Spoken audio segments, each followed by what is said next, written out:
Debora ubu dushaka iki? ndakubwiza ukuri. Debora ubundi wagukura mu nzira Wabanje ugakira nabo wakuye mu nzira aho bakugeze. wabanze se akabagusangisha. Inama nziza rero mbagira. Nta nama yawe dukeneye. Mwaritse nkababwira. Nubundi mwitange hakiri kare. Mwemera icyaha uko mugora inzego z'iperereza. Niko nimugera mu rukiko ibyaha bazabyongera. Ibihano byiyongera. Imyaka basukeho. Umwana azamubyarira muri gereza. Umwana no muziranenge ni wumbabaje. Ugiye kuzakurira hari ahantu.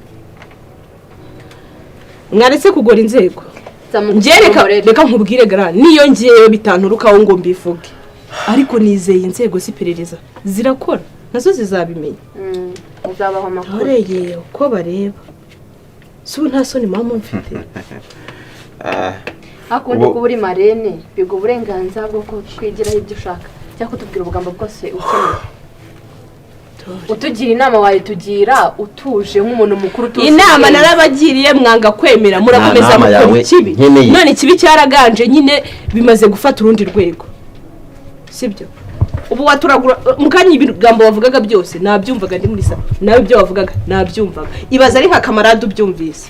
Ubundi se twizeye gute kutanabimubwiye cyangwa se kutabimubwiye ujye usigaye wibambarika ku mugabo wanjye ninde wahanaguye inkweto z'umugabo wanjye ninde wamuteguriye breakfast ni wowe ubundi twabwirwa n'iki ko umugabo wawe mwihorere aho mwihorere n'ibyawe ukeneye kumutwara rwana n'ibyawe ariko reka shinguka genda Emi sumbye ngo nkuva imbere shinguka genda se Ego gusa uko bireba kareribari najyagira ngo no mu mitwe yanyu mugira ubwenge nkuko nabugize nkababikira ibanga ariko do mwishyize hanze ejo bundi mubwira umupolisi ese mwabonaga ari iki mubwira ari Debora inkuru mbi genda uranjugunya ariko nawe bazakujugunyamo habwira inkuru mbi wakigwa ryiwe ko kimeze weho wacinye umugabo ntaribi nawe uri mu rugo rwanjye by'imitsi yanjye wagicucu cyasenye gusa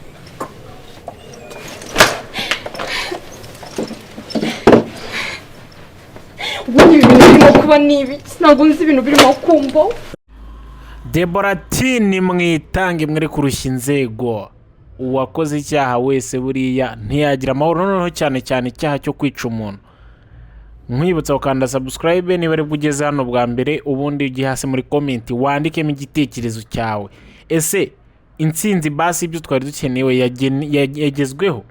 Ibyo bintu twari dukeneye harimo kubona polisi byibuza yagaruka noneho polisi mwiboneye ko yiboneye ikimenyetso cya nyacyo kuko nako Grace yivuyemo avuga ko bishe Mutoni kandi buriya umupolisi aba ari umuntu wumva vuba nta jambo ryamucika kabisa harabura arabifatiye. Ngira ngo rero mwabonye ukuntu barimo gusubiranamo batangiye guterana amagambo hari buriya icyaha kiba cyamaze gukura kandi na Debora yababwiye ko niba atabyivugira bo bwabo imyaka izagenda ikiyongera ibihano bikiyongera bityo bakaba bari kwishyira urusyo ruremereye ku mutwe kuruta uko bagenda bakitanga.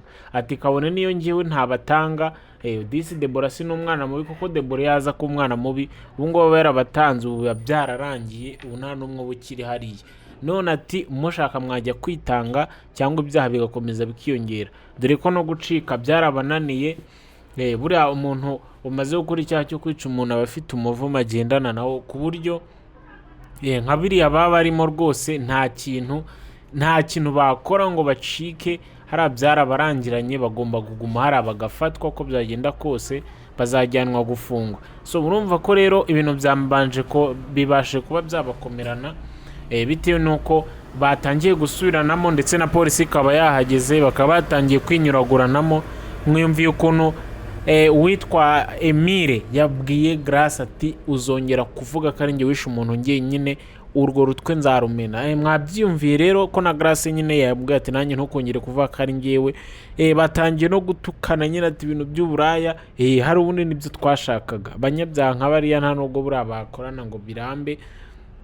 So rero ubutabera hari burakwiye kabisa nibagire vuba na bwangu mu gihe kuko Grace yatangiye koshya Emile ngo batoroke nako kamarade ngo batoroke bajye hanze ngo bimuke ngo umwana ngo ikibazo murumva ko rero bikomeje kugorana ahubwo twakwibaza tuti kamarade azabigenza ate aramutse agiye kubona akabona baturutse, kuko nubwo bavuga ngo baracyategereje gupima DNA z'umwana, hari igihe bafata umwanzuro bagahita bigendera bakagenda izo DNA batiriwe bajya kuzipimisha. Rero murumva ko baramutse bagiye kuko ari ibintu bashinze kamarade byamujya ku mutwe kandi niwe byakwangiriza, ushobora kwisanga ari uri muri gereza. So rero kamarade akwiye kubigenzura kandi neza cyane, ibimenyetso bimwe aba yatangiye kubyibonera. Nk'hariya buriya niba yasanze Debora mu buriri bwiwe bakamubeshya ngo yari arwaye n'ibiki, umuntu urwaye ntabwo wamuyoberwa kandi nta muntu urwara ngo arware yerekeza mu cyumba cy'abandi, ntabwo ari uko yari yabuze aho aryama cyangwa se iki. Nubwo Grace atabivuze ariko nta n'uburyo afite bwo kubivuga kuko yasinyinga impapuro. Ariko noneho hari abatangiye gushwanashwana, ibintu byose biraje bijye hanze. Filime tayari ubu ngubu yageze ahantu haryoshye kabisa. So nkwibutsa rero gukanda subscribe, ujya hasi muri comment wandikemo igitekerezo cyawe, ese urabyumva gute, ese byibura wabonye iramirwano cyangwa se mwabonye ukuntu Debora arimo kubateranya cyangwa se bo bwabo bari kwiteranya bisubiranyamo, ndetse kamarade na Nisana n'ubu ntaramenya ibyari byo. Kamarade rwose ujya ducangana, Nisana ntaramenya urugo rwe ngo ni ibiki biri kuberamo. So murumva ko rero ni ibintu biteye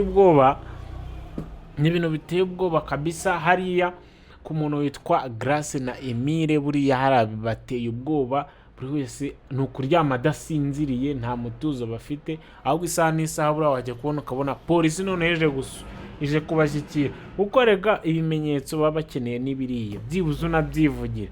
Nta muntu wagira ubwoba kugeza ubwo avuga ngo ni njye wishe umuntu, ari ubwoba gusa atarabikozeho. Ibyo bintu kugira ubwoba ubivuge ni ukuba warabikozeho, kandi noneho n'ukuntu bareba nk'ibisambo imbere y'umupolisi, hari ubundi icyaha kiba kiguhama. Ko umuntu utarakoze icyaha bahagarara yemye, bayumva nta kibazo afite. Niba muntu nyine ubona ko aba ari aho kabisa nta kibazo afite, ariko barabona ko baba bafite ubwoba hafi ahubwo no kwinyaraho. So murumva ko rero hari byabakomeranye, ibintu byabakomeranye rwose, ahubwo kamarade akwiye kumenya ukuri. Kiretse tugize nk'amahirwe nk'ubu nka Debora agahita agenda akabwira kamarade akamubwiza ukuri, buriya aramutse abwije kamarade ukuri ibintu byose byahita bijya ku murongo, byose bigasobanuka. Gusa nubwo tuzi niba kamarade yabyemera, hari igihe yagira ngo ni ukubateranya nawe, dore ko atangiye kujya yisangira Debora mu buriri, hari ntabwo wamenya ngo bimeze bite. So ikintu nakubwira ko rero nuko filime noneho ubu igiye kujya isohoka kabisa 5/5. Abantu twajya twibaza ati se filime yagiye kujya isohoka buri munsi kabisa. Icyo usabwa wowe ni ugukora subscribe, ubundi ukajya hasi muri comment wakubitamo igitekerezo cyawe. Nakubwiye ngo ibitekerezo mwandika nibyo bigenerwaho mu gutegura filime kugira ngo ibe nziza no kugaragara ko mwishimiye filime.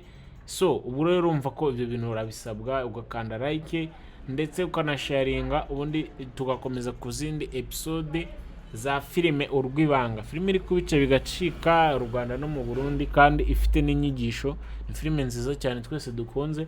So rero ibyo bintu ntugende utabikoze, filime kabisa noneho igeze ahantu iryoshye twese twifuzaga, bitewe nuko ibintu twari dukeneye harimo nko kwibaza ati ese buriya kamarade biriya mu bintu ibaza aramutse abyemeye, ariko ku bw'amahirwe yabyanze ntiyabyemeye, cyane ko na Debora yabuze asobanura mwabyiboneye ukuntu yabuze ibyo amubwira. Ariko byibuza polisi tubonye ko birangiye igarutse muri rwa rugo, kandi aho igereyemo noneho ibintu byongeye kwivangavanga. Bari bazi ko bageze iyo bagiye, nyine bageze iyo bashaka, ubu nta kibazo bafite umutekano ko polisi yagiye. Ariko buriya polisi birimo kubyigaho, irakwihorera ikagushyira ku nkeke kugira ngo utazanatoroka.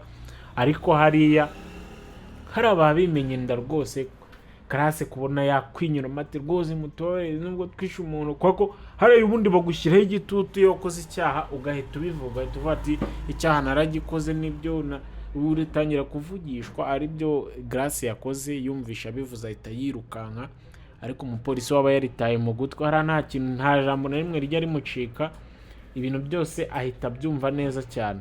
So murumva ko rero filime igeze ahantu iryoshye, ahantu tugiye kubona ubutabera, umuntu witwa Mutoni agahorerwa, ndetse ababikoze bagashyirwa muri gereza. ahubwo umuntu witwa Mamutoni ntabwo tuzi ahantu yagiye, niba akiba muri rwa rugo. Byashoboka ko nanone wenda yongeye guhunga. Mwumvishe ukuntu Grace nawe asigaye yarabaye umwicanyi rwose. Yabwiye Debora atari ku bundi wakunyuzaho nakagukuraho. Birane bigaragaza ko hari icyaha bundi iyo cyagufasha uriheba umwihebe. Icyo bita kuba umwihebe. Rero murumva ko ntago ariko ntibyanakunda, ntago baba bakibishoboye kwa ko noneho ubu ngubu imitwe yabo ntago iri gukora neza, ntimeze neza, hara ntibyakunda. So rero urasabwa gukanda subscribe ugashyiramo igitekerezo cyawe hasi muri comment, ubundi tukikomereza ku zindi episode za filime nziza cyane, filime Urwibanga.